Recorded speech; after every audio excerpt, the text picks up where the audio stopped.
आचार्य जी प्रणाम। आचार्य जी, जैसे अब आप कुछ अलग करने की कोशिश करना चाह रहे हैं। जैसे मैंने 3-4 जगह जॉब की है पहले, उसके बाद अब मैं अपना खुद का कुछ करने का प्रयास कर रही हूँ। इसके लिए मैंने अपनी पुरानी जॉब छोड़ के अब मैं खुद का कुछ कर रही हूँ। अब ये करने के रास्ते में आचार्य जी, मुझे सबसे बड़ी दिक्कत का ये सामना करना पड़ रहा है। इस प्रश्न मैंने आपसे पहले भी पूछा है, लेकिन मैं दोबारा पूछना चाहती हूँ। जैसे जो आपकी पर्सनल लाइफ से रिलेटेड चीज़ें होती हैं, आप अपने काम पे ध्यान देना चाह रहे हो, लेकिन बहुत सारी चीज़ें आपके दिमाग में उस टाइम में आप पे हावी हो जाती हैं, या मैं उन्हें हावी होने देती हूँ, ऐसा कह सकते हैं। जैसे सबसे बड़ी समस्या अकेलापन महसूस करना, जिसके बारे में मैंने आपसे पहले भी पूछा था, तो आपने कहा था कि अपने जीवन में और चीज़ों को लेके आओ। तो मैंने वैसे किया भी है, और पूरी दिनचर्या में काफ़ी चीज़ें रहती हैं जो मुझे करनी होती हैं, और मैं करती भी हूँ। मान लीजिए मैंने रखा है 4 घंटे मुझे ये चीज़ पे काम करना है, जिससे आगे अपना खुद का कोई काम बिल्डअप करना है तो मैं कर सकूं। मैंने टाइम तो रखा है, मैं कर भी रही हूँ, लेकिन वो करते हुए भी मेरे बैक ऑफ द माइंड ये चल रहा होता है कि काश कोई हो, या मैं किसी से बात कर सकूं, या मान लीजिए घर में जैसे कोई गुजर गया है तो जैसे मम्मी की याद आ जाना। और ये सब चीज़ें जब आती हैं तो मेरे काम का समय बर्बाद हो जाता है, क्योंकि मैं कर नहीं पाती हूँ ठीक से। ये तो कुछ अलग मैं करना चाह रही हूँ, वहाँ तक तो मैं आ गई, कोशिश भी चालू कर दी, लेकिन ये चीज़ की वजह से मुझे बहुत दिक्कत होती है। इसलिए मैं लगभग तीसरी बार आपसे यही प्रश्न पूछ रही हूँ, तो इस पे मुझे कुछ बताइए। देखिए, जो बिल्कुल मूल बात है वो तो यही है कि सहना पड़ेगा, ठीक है। किसी तरह कि मैं आपको सांत्वना दूं उससे पहले जो बिल्कुल सीधी बात है वो हम समझ लें। सही जिंदगी जीना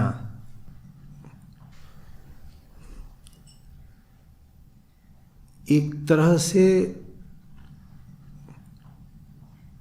प्रकृति द्रोह की घटना होती है, और जो सही जिंदगी जी रहे हैं,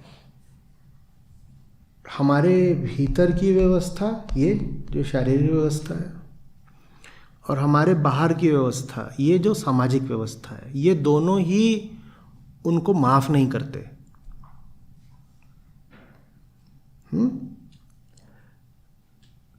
तो कलेजा कड़ा करिए। आगे भी और बातें बोलूँगा, मैं रुक नहीं जाऊँगा यहाँ पे, लेकिन जो पहली बात है देखिए, वो पहले बोलनी चाहिए ना। झूठ मूठ का मैं आपको ढांढस बंधाऊँ जिससे कुछ होना नहीं, तो कोई लाभ नहीं। मैं मानता हूँ कि आप एक मजबूत व्यक्ति हैं, तो मैं आपसे सीधी सीधी खरी खरी बात कर सकता हूँ, है ना।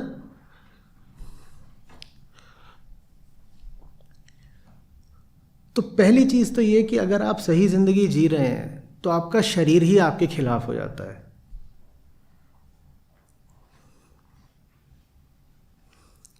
कम से कम शुरुआत में, फिर धीरे धीरे आप शरीर को बिल्कुल ही स्पष्ट कर दें कि बेटा तेरी चलेगी नहीं,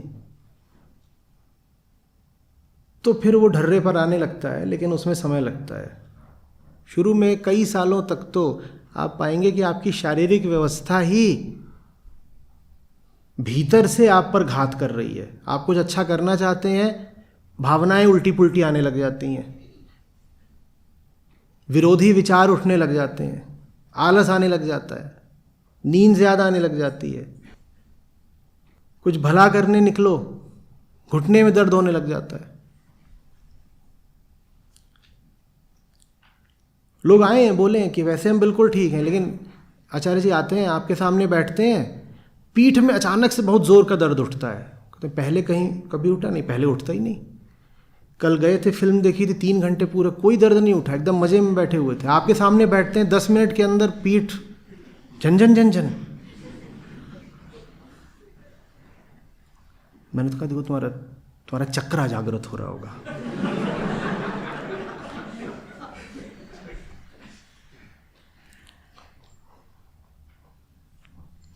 बहती गंगा में हाथ धो लो, मैं काहे को ना बोलूं। आध्यात्मिक गुरु हूं भाई, मेरे सामने चक्रा नहीं जागृत होगा तो कहां जागृत होगा।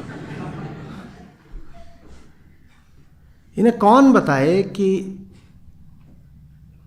हमारे अचेतन में जो जंगल बैठा हुआ है वो चाहता नहीं कि तुम जंगल से बाहर आओ। मेरे सामने बैठते हो तो खतरा पैदा हो जाता है, जंगल छूटने लग जाता है, तो फिर शरीर हर तरीके से भीतर ही भीतर साजिश करता है। कभी कहीं खुजली होने लगेगी, पीठ दर्द होने लगेगा, सर दर्द होने लगेगा, रोने का मन करने लगेगा, उल्टी पुल्टी भावना उठेंगी, भूख लगाएगी, अचानक लगेगा 10 तारे, शौचालय की तरफ भागो, कुछ भी होने लग सकता है, सब होने लग जाता है। तबीयत खराब हो जाती है, लोगों की वास्तव में तबीयत खराब हो जाती है, उल्टियां आ गई।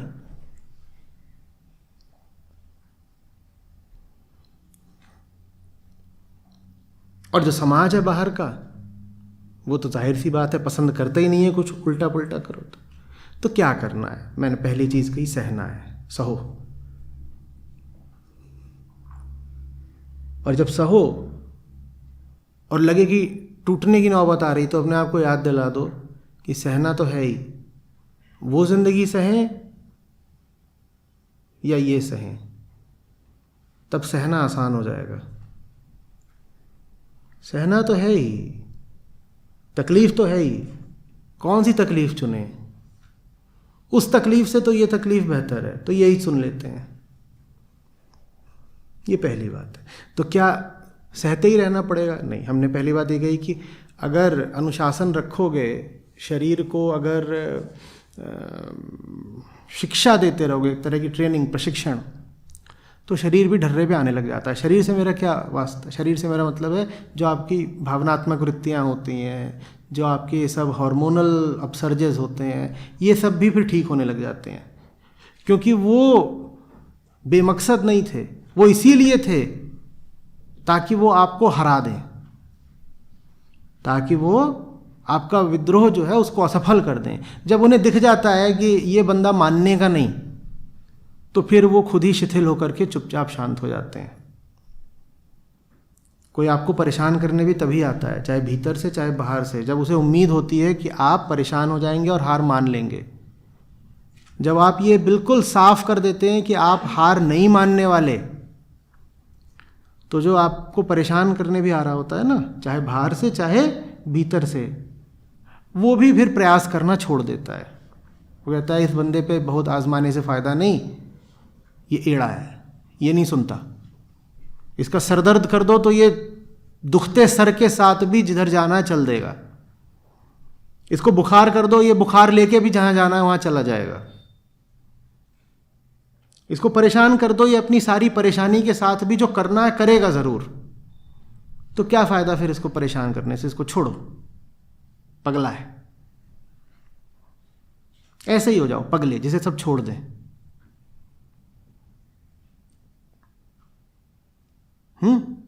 काम के ही मत रहो किसी, उल्टे पुल्टे पेड़ जैसे हो जाओ, फिर कोई नहीं आएगा तुम्हें काटने। चीन में कहते हैं ना, जो सबसे टेढ़ा मेढ़ा पेड़ होता है उसे छोड़ देते हैं, बेकार है, बेकार हो जाओ बिल्कुल, फिर कोई नहीं आएगा तुम्हें छेड़ने। मतलब समझिए इस बात का। हम चाहते क्या है कि हम आंशिक विद्रोह करें। आंशिक विद्रोह का क्या मतलब होता है? आंशिक विद्रोह का मतलब होता है जहां रह रहे हैं वहीं रहेंगे, लेकिन जहां काम कर रहे हैं वहां काम नहीं करेंगे। ऐसे चलेगा ही नहीं। तुम समझो बात को, देखो ये पूरी एक इंटीग्रेटेड, एकीकृत व्यवस्था है, ये होलिस्टिक है मामला। देखो आप जहां रहते हो, आप जहां जाकर के खरीदारी करते हो, आप जहां जाके मनोरंजन करते हो, और आप जहां जाके पूजा करते हो, और आप जहां जाकर के काम करते हो, ये पांचों एक ही जगह होती हैं। ये जो 5 चीजें हैं ना, ये एक होती हैं। आप जहां पूजा करते हो, आप जहां रहते हो, आप जहां खरीदारी करते हो, माने जहां से आप अपनी भौतिक जरूरतें पूरी करते हो, और आप जहां काम करते हो, ये सब जो जगहें हैं ये एक होती हैं। बिल्कुल एक होती हैं ये आपको लगता है कि ये हमने 4-5 अलग अलग जगहों का नाम ले लिया, नहीं है, 4-5 अलग अलग जगह नहीं है, ये एक ही जगह है। और आप अगर चाहते हो कि इनमें से किसी एक को बदलो तो आपको पांचों बदलनी पड़ेंगी। तो आप गलती क्या कर देते हो? देखो, आप आंशिक विद्रोह करते हो क्योंकि आपकी समझ आंशिक है। आपको अगर दिख गया कि आप घटिया जगह पे काम कर रहे हो, आप वो काम बदलना चाहते हो, तो आप बस उस काम को बदलते हो, आप अपनी बाकी जगह नहीं बदलते। आप जिसको पूज रहे हो उसके बदले बिना उसको कैसे बदल दोगे? आप कर्म से जिसकी सेवा कर रहे हो। अगर आप अभी भी उन्हीं को पूजनीय मान रहे हो जिनको पहले मानते थे, तो आप याद रखो काम भी फिर वहीं करते रहोगे जहां पहले कर रहे थे।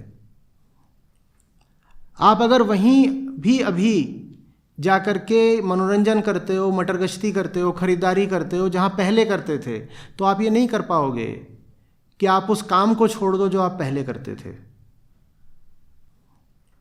आप अपना पुराना काम छोड़ दो, लेकिन अपने पुराने यार दोस्तों को यथावत रखो, तो आपको पुराने काम में भी लौटना पड़ेगा, क्योंकि वो सब एक है, वो पूरी एक व्यवस्था है। वो जो यार दोस्त हैं आपके पुराने, वो ये बर्दाश्त करेंगे ही नहीं कि आपने वो पुराना काम छोड़ दिया। हो सकता है वो प्रत्यक्ष रूप से कुछ ना आपको बोलें, ये भी हो सकता है कि वो ऊपर ऊपर से आपका समर्थन करें कि नहीं यार तूने बड़ा अच्छा काम किया, तूने उस तरह का सब पुराना काम छोड़ दिया और अपने लिए कुछ नया शुरू कर रहा है। वो हो सकता है मुंह से ऐसा बोलें, लेकिन उन दोस्तों का अपना जीवन कैसा है? उनका अपना जीवन बिल्कुल वैसा ही है जैसा आपका पुराना जीवन था। तो जब आप उनके जीवन को देखेंगे तो आप में भी इच्छा उठेगी अपने पुराने जीवन में वापस जाने की। चाहते न चाहते भी वो आपके पुराने यार दोस्त आपको विवश कर देंगे आपकी पुरानी दुनिया में लौटने के लिए। तो जिसको नया जीवन जीना है उसको विद्रोह भी पूर्ण करना पड़ेगा। इसलिए तो विद्रोह इतना मुश्किल होता है। नहीं तो कोशिश तो बहुत लोग करते हैं कि कुछ नया कर लूं। कैसे नया कर लोगे?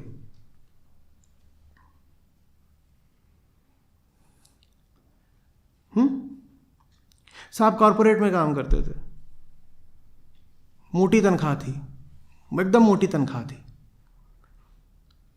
ठीक। फिर शादी करी, पत्नी आई, उसके बाद कहीं से इनके कुछ होश जागृत हो गए, तो बोले ये सब मैं क्या कर रहा हूं? पैसा तो मोटा कमा रहा हूं, पर क्या यही करने के लिए पैदा हुआ था? कुछ और करना है। वो कुछ और करने निकले। 8 महीने करा, फिर छोड़ दिया। और ये बिल्कुल सही घटना बता रहा हूं, कोविड के दिनों की है। 8 महीने करा, छोड़ दिया। मैंने पूछा क्यों छोड़ दिया? बोले लॉकडाउन लगा था, लगातार घर में रहना पड़ा, जो नया काम पकड़ा था वो छूट गया। मैंने कहा नहीं समझा मैं, जो तुमने इतना ऊंचा और अच्छा काम शुरू करा था, अपना पुराना वो नौकरी छोड़ के, तुमने छोड़ क्यों दिया? बोले 8 महीने घर पे रहना पड़ा। मैंने कहा तो? बोले 24 घंटे बीवी के सामने रहना पड़ता था। मैंने कहा तो? वो बोली मुझे वही चाहिए जिससे मैंने शादी करी थी। मतलब? बोले उसने शादी मेरी नौकरी से करी थी। उसने शादी मेरी नौकरी से करी थी। जब तक लॉकडाउन नहीं था तब तक मैं अपना बाहर रह लेता था, काम करता था, देर से घर आता था, खाता था, पीता था, सो जाता था, सुबह फिर भाग जाता था। तो हर समय मुझे इसके ताने नहीं झेलने पड़ते थे। लॉकडाउन में ये 24 घंटे सामने रहती थी, 8 महीने इसने मुझे ताने मारे। मैंने कहा ठीक है बाबा, मैं पुरानी नौकरी कर लूँगा। वो बार बार बोली अगर मुझे पहले पता होता कि तुम ये करने वाले हो तो मैंने तुमसे नौकरी नहीं की होती, तुमसे शादी नहीं की होती ना। मैंने किससे शादी करी थी? मैंने शादी करी थी एक हाई अर्निंग कॉरपोरेट प्रोफेशनल से, और अब तुम कुछ और कर रहे हो। तो ये डिसलॉयल्टी हो गई ना, बेवफाई हो गई ना। तुम बेवफाई नहीं करोगे सनम?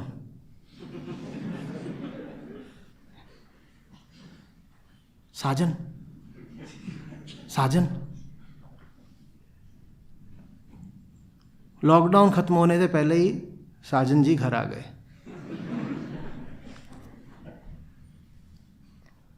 तुम आंशिक विद्रोह करोगे कभी सफल नहीं हो पाओगे।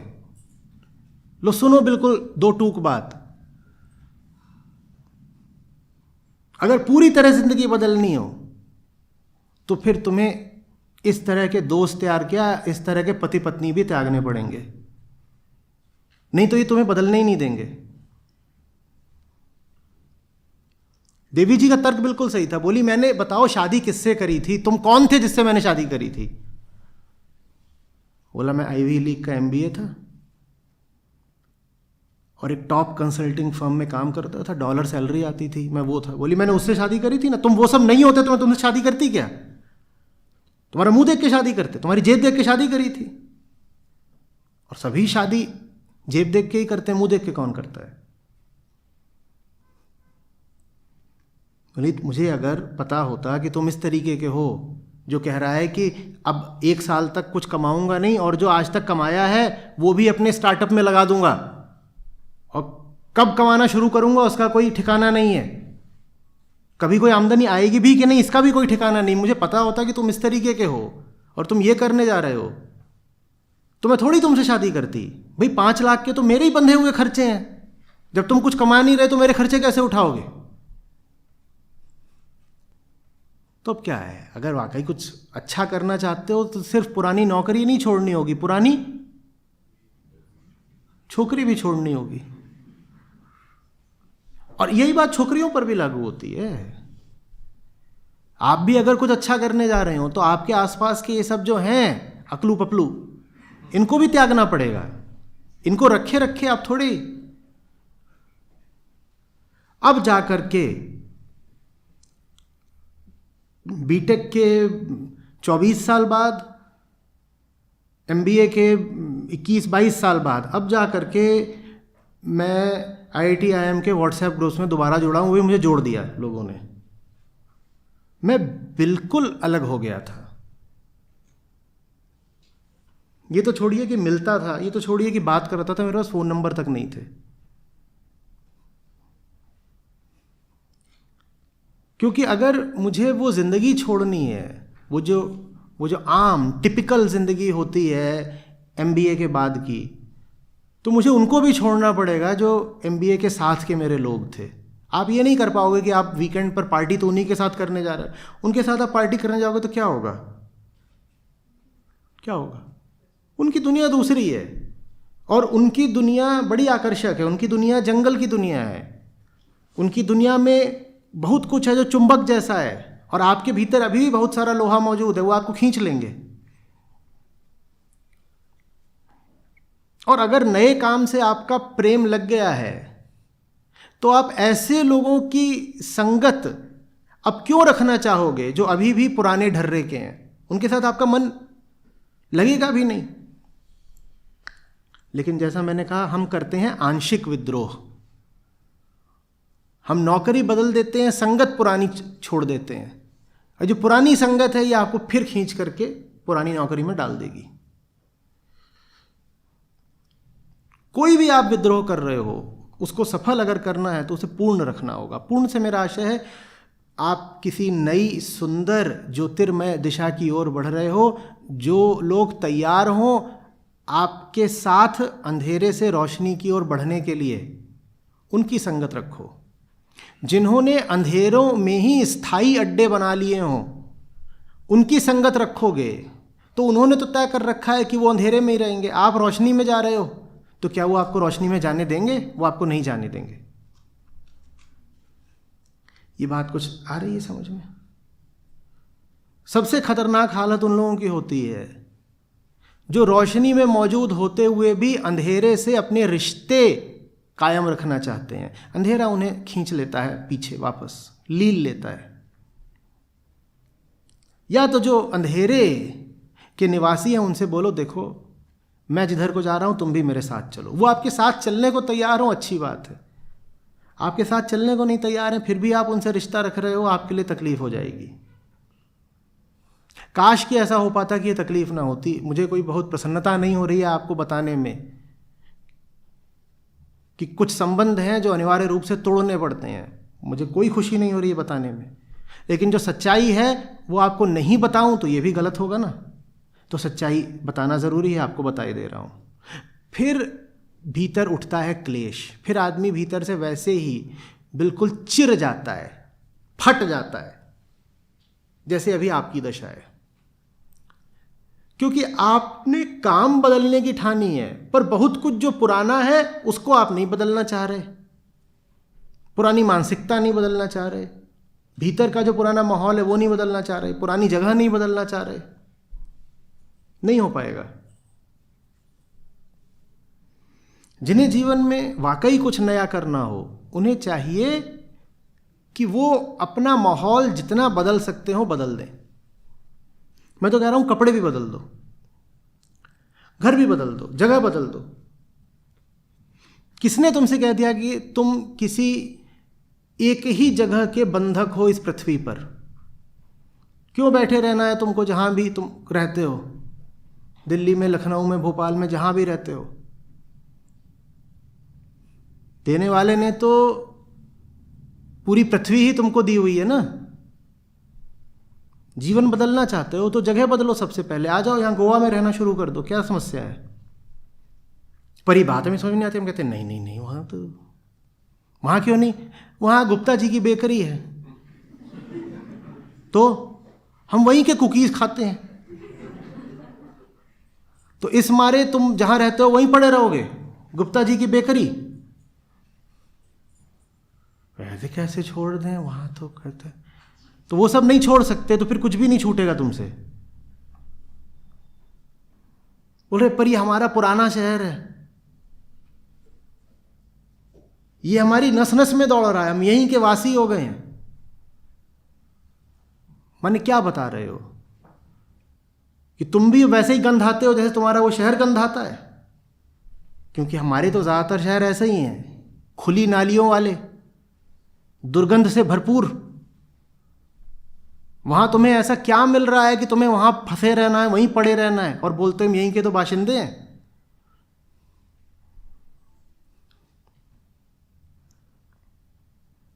नाम भी वहीं का रख लेते हो। वहां क्या ऐसा है मुझे बताओ? भावनाएं अलग रखो। जीवन में स्थान मुक्ति का और चेतना का है, भावनाएं बहुत पीछे की बात है।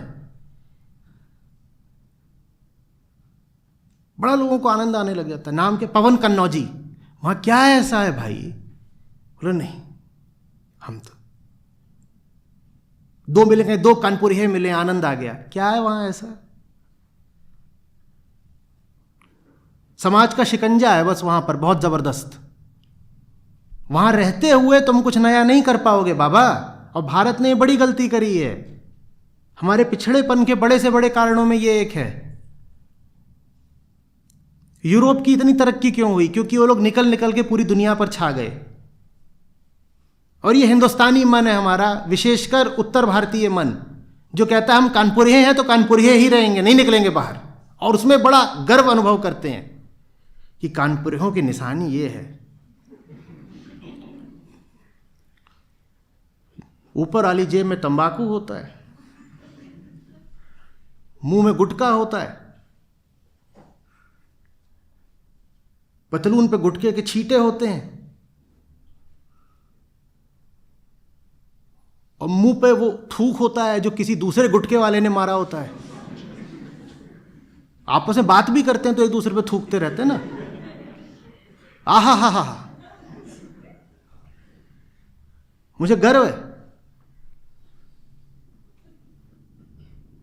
वहां क्या रखा है? और मैं असम्मान की बात नहीं कर रहा हूं, देखो उसी उत्तर प्रदेश से मैं भी उठा हूं, आदर भी है वहां के लिए, वहां की भलाई भी चाहता हूं, लेकिन एक बहुत खरी खरी बात पूछ रहा हूं।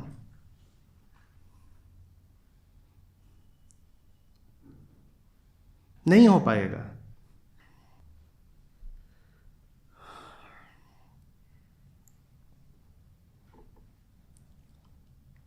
बचपन में थे बहुत छोटे, 5वीं छठी में कविता पढ़ी थी, एक बूंद, आपने भी पढ़ी होगी, हिंदी में होती थी। तो था वो बूंद थी, वो बादल से निकल के चलती है, वो बहुत डरती है, सोचती है मिट्टी में मिल जाऊंगी बर्बाद हो जाऊंगी, रेत में मिल जाऊंगी मेरा क्या होगा। हर तरीके के उसको विचार आते हैं, न जाने मेरा क्या होगा, बादल से निकल के चली हूँ, इतनी छोटी सी हूँ, बादल में रहती थी, ऊपर रहती थी, सुरक्षित थी, ये मैंने क्या कर दिया, बादल मेरा घर था, मैंने घर क्यों छोड़ दिया। और उसको तमाम तरीके के अनिष्ट के विचार आते हैं। लेकिन अंत में क्या होता है, एक सीप खुली होती है, सीप, और वो बूंद जाके उस सीप में गिर जाती है और वहाँ मोती बन जाती है। और फिर कवि का वक्तव्य कुछ इस तरीके से था कि घर से निकलना बूंद लौ कुछ और ही देता है कर। आप अभी गूगल वगैरह करेंगे तो देख लेंगे।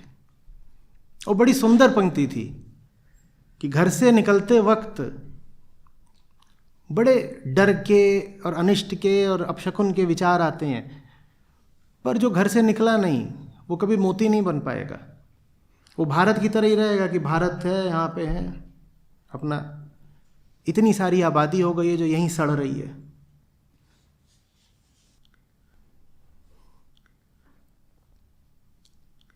अरे फैल गए होते, अच्छा लगता कि दुनिया के अन्य देशों में, अन्य द्वीपों में, अन्य महाद्वीपों में भारतीय आबादी कुछ देखने को मिलती। भारतीय तो जो बाहर भी गए हैं अधिकांशतः वो पिछले 50-100 सालों में गए हैं, वो भी अंग्रेज़ों की देन है कि कुछ भारतीय बाहर निकल गए, नहीं तो यहीं सब पड़े हुए थे। रिवाज और बना दिया था कि जो लोग समुद्र पार करते हैं ना वो पापी हो जाते हैं, समुद्र पार करना पाप होता है, तो जहाँ के हो बस वहीं के पड़े रहो। भाई दूसरे से मिलो तो पूछो कौन गांव के हो भैया। 2 बातें पूछनी बहुत ज़रूरी होती है, पहले कौन जात हो और कौन गांव के हो, बस यही कुल तुम्हारी पहचान है, टोटल आइडेंटिटी। कौन गांव के हो, कौन जात के हो, पड़े रहो। और फिर जब वहाँ पड़े रहोगे तो पुरानी बातें सब याद आएंगी। आपका गला इसीलिए रूंधा हुआ है, पुराना माहौल तो पुरानी यादें कि नहीं, पुराना माहौल पुरानी यादें। ये ऐसी सी बात है, किसी से ब्रेकअप कर लो और फिर हर शाम को जाकर के उसी कैफे में बैठा करो जहां डेटिंग करते थे, तो क्या होगा, वहां बैठ के रोगे और कुछ नहीं होगा, टुप टुप टुप टुप कि what do you like with your T, tears. वहाँ चाय रखी हुई है और उसमें आंसू घोल के पी रही हैं, और उसी टेबल पे बैठे हैं जहाँ वो बैठा करता था सामने। काहे को वहाँ पे सड़ रहे हो।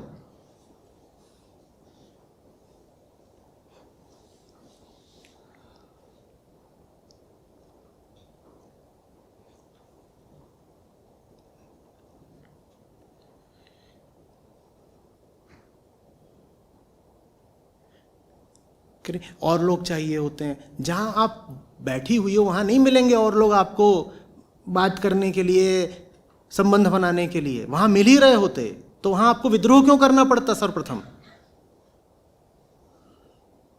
दुनिया अच्छे लोगों से खाली नहीं है, लेकिन आप चाहते हो कि घर बैठे मिल जाए तो नहीं मिलेंगे। स्वर्ग भी इसी जमीन पर है, नरक भी यहीं है।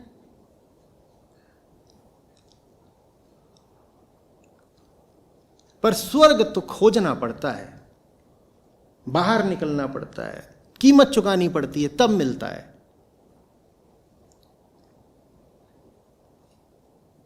क्षेत्रीय दंभ रखने से कुछ नहीं हो जाता। अजी साहब, अमेरिका में क्या है, अमेरिका में क्या है, आप बिजनौर आए कभी, हाँ आपको दिखाएंगे। ये नासा वाले एक रिक्शा नहीं बना सकते, हम दिखाएंगे आपको।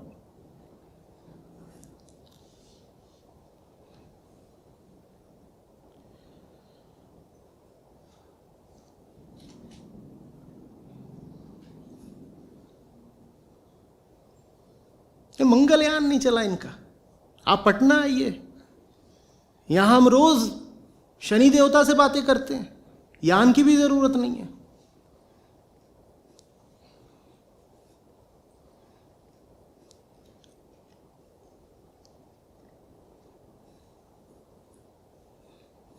कुछ बहुत छोटी छोटी भौतिक बातें बोल रहा हूं,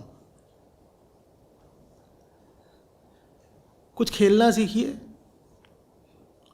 कोर्ट पे उतरोगे ना, ये जितनी इमोशनल रबिश होती है दिमाग से अपने आप हट जाती है।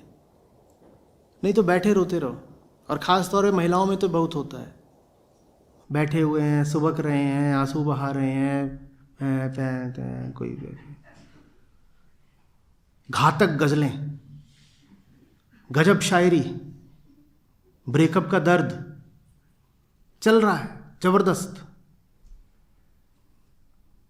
ये कोई संयोग भर नहीं है कि भारत में ये तो शेरो शायरी और गज़ल का सबसे स्वर्णिम युग था। यही वो युग था जब भारत भीतर से और कमज़ोर हुआ, खोखला हुआ और भारत पर अंग्रेज़ों ने कब्ज़ा करा। क्योंकि वहाँ जो बात ही है वो अधिकांशतः चेतना को डुबोने वाली है और मन को आंसुओं में डुबोने वाली है।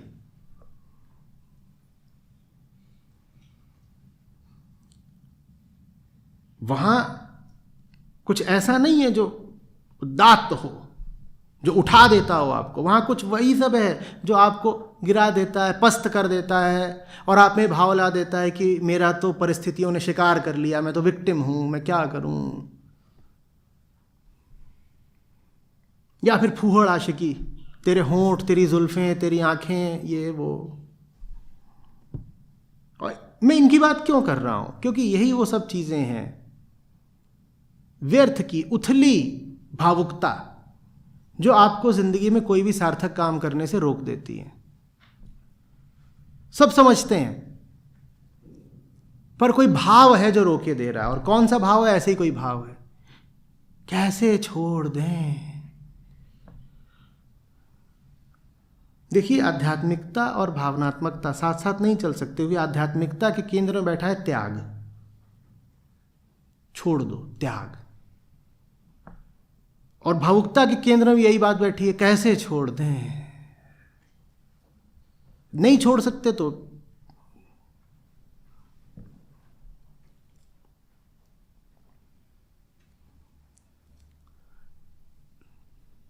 दस 12 साल पहले की बात होगी। तो शनिवार को सुबह से सत्र हुआ करते थे पुराने बोध स्थल में। तो उसमें एक ये भी कहते थे कि कुछ गाने लगा देते थे और समझने की कोशिश करते थे कि आम आदमी का मनोविज्ञान क्या होता है। तो उसमें एक दिन एक गाना लगाया, उसमें आशा पारिक थी पर्दे पर और वो सफ़ेद साड़ी में गा रही थी, ना कोई उमंग है ना कोई तरंग है, मेरी ज़िंदगी है क्या एक कटी पतंग है। मैं उसको ऐसे देख रहा हूँ। मैंने कहा ये जो सामने व्यक्ति है ये सेहत से मस्त लग रहा है, ठीक ठाक है, दिखने में सुंदर है, कद काठी अच्छी पाई है, साड़ी भी फटी वटी नहीं है, माने रुपया पैसा भी है, तो इसको तकलीफ़ क्या है ज़िंदगी में? ये काहे को ऐसे गा रही है, ना कोई उमंग है ना कोई तरंग है, मेरी ज़िंदगी है क्या कटी पतंग। क्यों कटी पतंग है? और मुझे इस बात से बहुत आपत्ति इसलिए भी है क्योंकि सांस्कृतिक रूप से मैं अभी वैसा ही रहा हूं। मैंने भी अपनी ज़िंदगी में व्यर्थ की बहुत सारी भावुकता का बड़ा बोझ ढोया है और दंड भी भुगता है। और जब वो सब चल रहा होता है ना तो उसमें एक रस मिलता है, बड़ा रस रहता है। मेरी ज़िंदगी है क्या एक कटी पतंग है।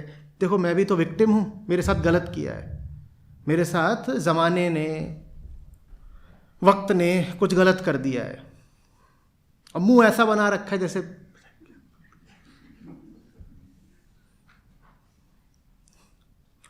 दुख अपने आप में कोई वर्च्यू नहीं होता, ये समझिएगा। दुखी होना अपने आप में कोई पुण्य की बात नहीं होती। लेकिन भारत में ये मूल्य बहुत व्यापक हो गया है कि जो दुखी है वो पुण्यात्मा है। तो लोग अपने आप को पुण्यात्मा सिद्ध करने के लिए जबरदस्ती दुखी रहते हैं। और कोई हंसता हुआ मिल जाए कहते थे लफंगा, हंस रहा है। हंसना, आनंदित रहना ही जैसे पाप हो गया, अपमान की बात हो गई।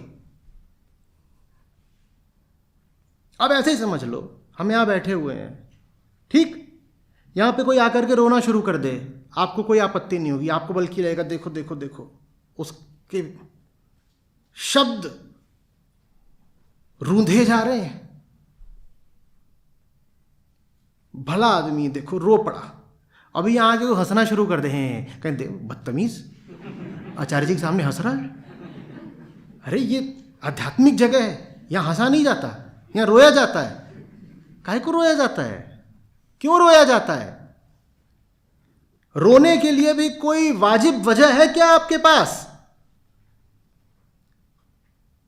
क्या आप संसार की दुर्दशा पे रो रहे हो?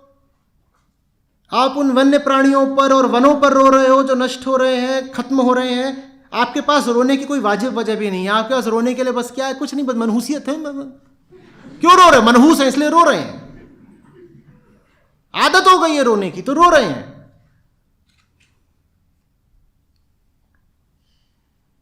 कोई ऊंचा कारण भी है रोने के लिए? भी कोई ऊंची वजह है क्या?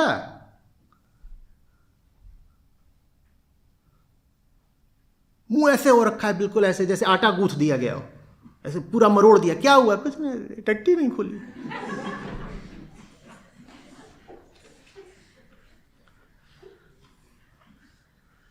दुखिया दास कबीर है, जागे और रोवे। वो भी रोते थे, वो अपने जागरण के कारण रोते थे। वो जगे हुए हैं तो जगत की दुर्दशा देख के करुणावश उनके आंसू आ जाते थे, वो अलग बात है बिल्कुल। आपका मुंह क्यों लटका हुआ है? क्यों? ये सिद्ध करना चाहते हो कि शहीद हो, कि तुमने भी कुछ पाया? अरे शहीद वो होते हैं जो पहले लड़ाई में उतरते हैं। लड़ाई कोई लड़ी नहीं और शहादत का गर्व लेना चाहते हो। हजी साहब, वक्त करता जो वफा,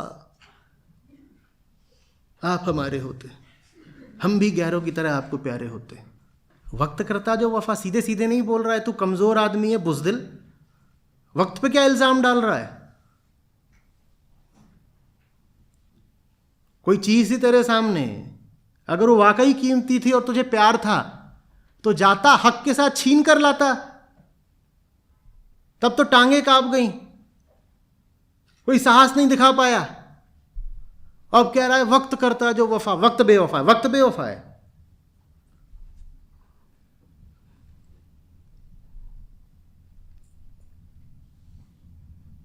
वक्त बेवफा है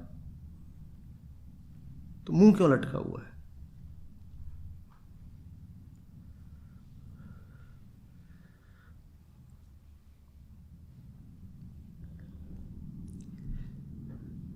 देखो, समझो, तुम्हारे पास बहुत वक्त नहीं है, तुम अभी मर जाओगे। तो बात क्यों नहीं समझ में आ रही? अभी मर जाओगे, क्या बचा रहे हो? तुम्हें मरना है, क्या बचा लोगे? रो के क्या मिलेगा? लड़ जाओ।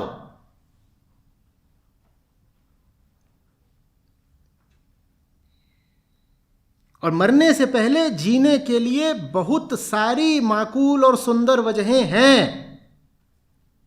तुम जबरदस्ती अपने आप को उनसे वंचित रख रहे हो, क्योंकि तुमको अपने पुराने गड्ढों में ही पड़े रहना है, वहीं जीना है, वहीं सड़ना है। वो गड्ढे मानसिक भी हैं और भौतिक भी। मन में जहां जी रहे हो उस जगह से बाहर आओ, और भौतिक रूप से भी जिस जगह पर जी रहे हो उस जगह से बाहर आओ।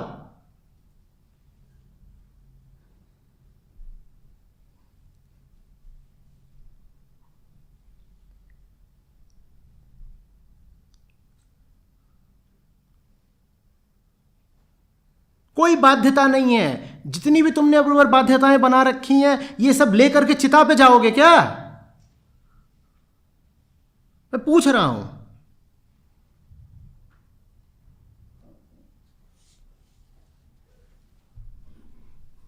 देखिए, मेरी बात को समझिएगा, जल्दी से आपत्ति मत करने लगिएगा।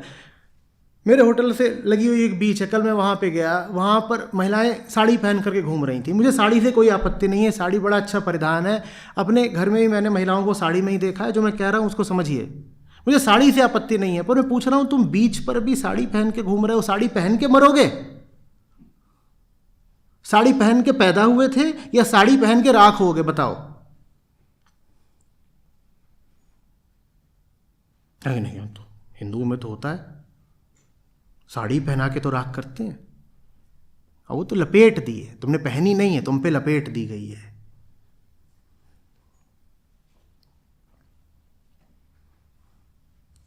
ये सब बोझा ढोकर के क्या मिलना है? जीवन इतना कुछ है जो तुमको दे सकता है, तुम्हारे लिए क्यों जरूरी है अपने आप को उससे अलहदा रखना, वंचित रखना? क्यों जरूरी है, मैं पूछ रहा हूं। और फिर रोना, मेरी जिंदगी है क्या एक कटी पतंग है, मैं सफेद साड़ी पहन के घूम रही हूं। हमने कहा था सफेद साड़ी पहनो, खुद पहनी ना तूने, अब रो मत या उतार दे। इतने वस्त्र हैं दुनिया में, इतने तरह के पहनावे हैं, तू कुछ भी पहन ले। तू सफेद साड़ी पहन के पहले तो घूम रही है फालतू, हमारा भी दिमाग खराब कर रही है, ऊपर से रो रही है। ऐसे ही रोना है तो कोने में जाके रो, कैमरे के सामने मत रो।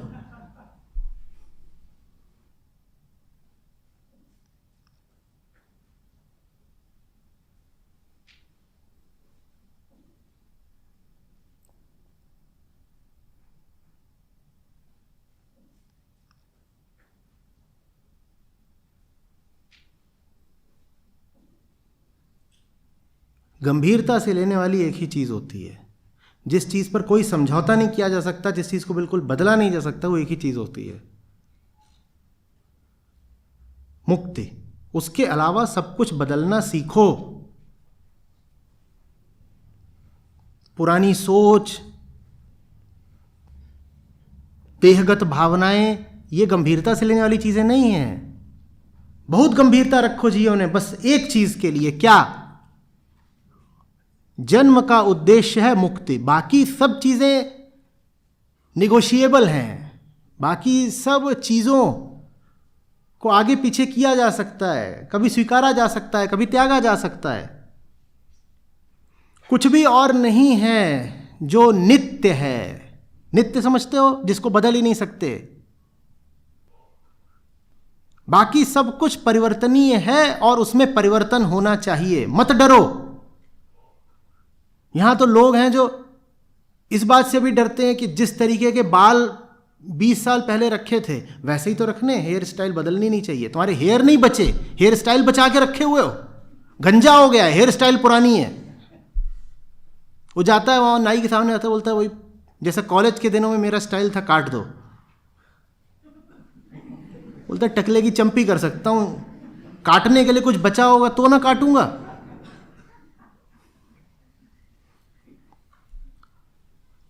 सब तो बदल रहा है, तुम बचाए क्या बैठे हो और क्या बचा ले जाओगे तुम?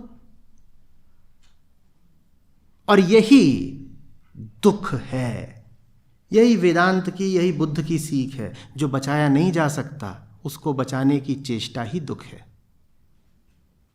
और जब भी कोई व्यक्ति देखना जो बहुत दुख में सराबोर है, समझ लेना ये किसी ऐसी चीज को बचाने की कोशिश कर रहा है जो बचाई जा ही नहीं सकती।